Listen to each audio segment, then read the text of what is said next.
Hey gang, Lisa here. That's it, the 31st Annual Screen Actors Guild Awards are over. That means the final awards show before the Oscars has finished.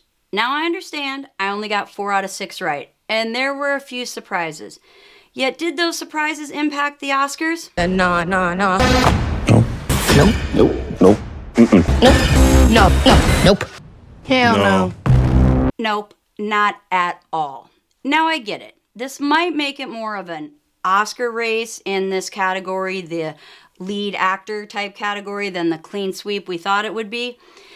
And I know some of you out there might disagree with me, and I get that. I know there's a ton of people out there like, oh yeah, I totally called it. We called Chalamet. Cool, dudes. You picked the closest race with the closest number 2 as the winner. Everyone knew that this race could come down to either Brody or Chalamet, and that this could be Brody's one to lose. Like, if he was going to lose any race, SAG would be it. And you know what? Yep, he lost SAG. Big deal, guys. Seriously, this was Chalamet's 7th SAG nomination, and he won. That's awesome. Good for him. He is great in the film. I mean, there's no denying the work and effort he put into this, even though I did not know that he worked on this role for 5.5 years. I mean, he played Bob Dylan amazing. The singing, the guitar playing, and actors love actors who portray real-life people. So Chalamet fit all of that criteria this year, and he won. People who picked him, cool, good. He was the odds-on favorite per the awards expert app by like 2%. And when I looked at like gambling odds, because, you know, I do love me some betting, Brody and Chalamet were technically tied at like minus 110%. So it could have gone either way.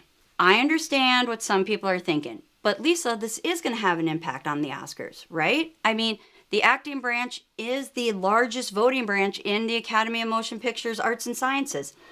Yes, that's right. They represent 11%-ish of the voting body. However, that leaves 89% of the Oscar voting body that are not actors. I know, I can do math, even this late on a Sunday night. And there is the BAFTAs to consider. And I get that, because there is crossover in the voting body, but oh wait, that's right. BAFTA went to Brody.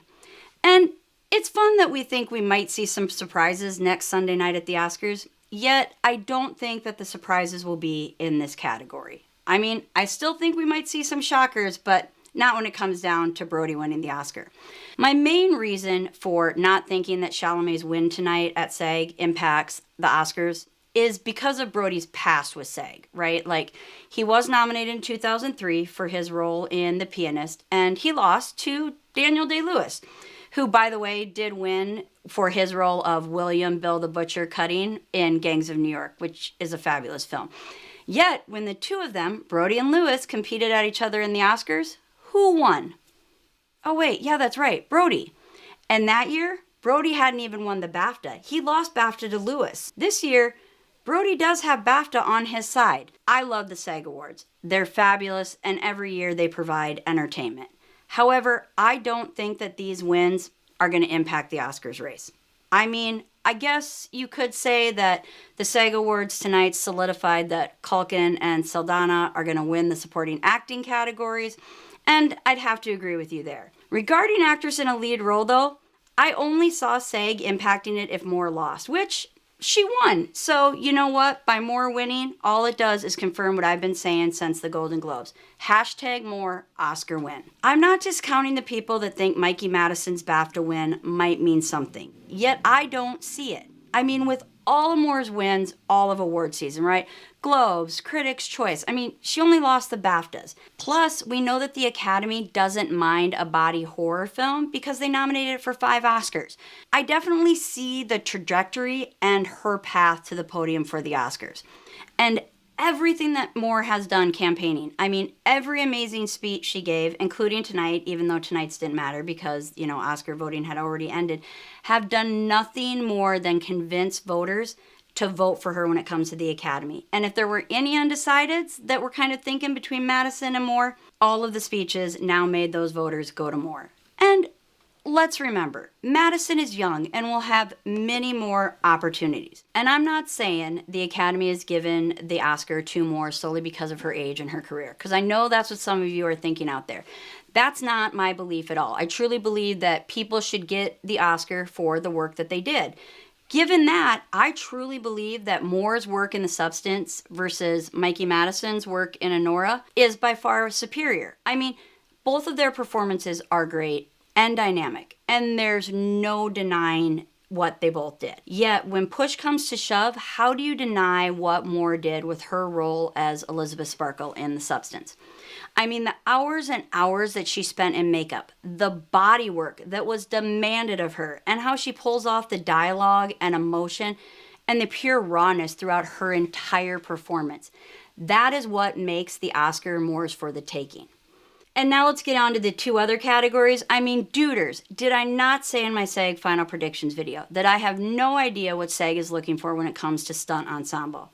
Well, after tonight, let me tell you, I still don't. Like, every theory, data analysis, prediction point I could think of was again thrown out the window when SAG decided to award Best Stunt Ensemble to The Fall Guy, a movie that only made $181 million, yet cost $125 million to make. So they only made a profit of $56 million, and mind you, that's before like marketing and all of that. So this is definitely considered a box office flop. The Fall Guy was my fourth pick. I mean, I get it. The movie is about a stunt guy. Yet really, was this the best stunt movie out of the 5 nominees? Not in my opinion. I mean, I only had it beating Gladiator 2. This is a category I simply cannot and will not understand. So, can someone explain it to me? How does The Fall Guy beat Wicked, Dune Part 2, and my pick of Deadpool and Wolverine? If someone knows, let me know in comments, because I'm still baffled. And so, of course, that and then my Brody pick were the two I got wrong. The next category made my whole night. Yep, Conclave winning Best Cast Ensemble. Everything I analyzed, all of my back and forth between Wicked and Conclave paid off by my choosing Conclave. And to think, that was like people's third place pick on the Awards Expert app. Everyone had it being Wicked or Anora. So good job out there to the other 12% of people like me who picked them.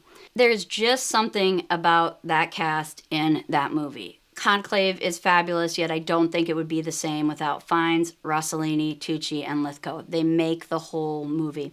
Plus, using that whole sequel logic that's biting my girl Ariana in the ass is the exact reason why I think SAG didn't choose Wicked this year. And I think that that's a disappointment for Ariana, so let's hope she wins Best Lead Actress next year.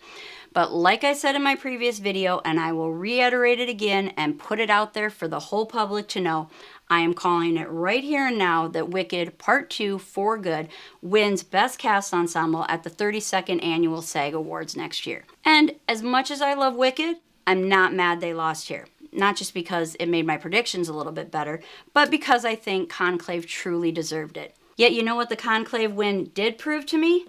That I think I understand the difference between best casting and best ensemble. Like, I think I finally get it. As I said, and if my definitions are correct, Anora deserved the BAFTA casting win, and it deserves casting wins, just not ensemble wins.